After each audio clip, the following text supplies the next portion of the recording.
দেশব্যাপী নারীদের বিরুদ্ধে সহিংসতা, নিপীড়ন, ধর্ষণ ও অনলাইনে হেনস্থা এবং আইন শৃঙ্খলা পরিস্থিতি অবনতি ও বিচারহীনতার প্রতিবাদে অংশ হিসেবে মাগুরায় মানববন্ধন করেছে মাগুরায় সরকারি হোসেন শহীদ সোহরাওয়ার্দী কলেজ ছাত্রদলের নেতাকর্মীরা। সোমবার দুপুরে সরকারি কলেজের গেটের সামনে এই মানববন্ধন অনুষ্ঠিত হয়।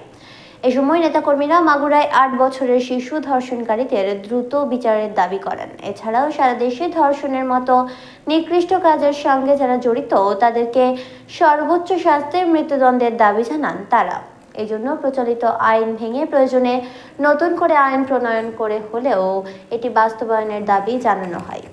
এ সময় মাগুরা সরকারি হোসেন শহীদ সোহরাওয়ার্দী কলেজ ছাত্রদলের যুগ্ম আহ্বায়ক শফিকুল ইসলাম ও জেলা ছাত্রদলের সাবেক সভাপতি আব্দুর রহিম সহ অন্যান্যরা উপস্থিত ছিলেন।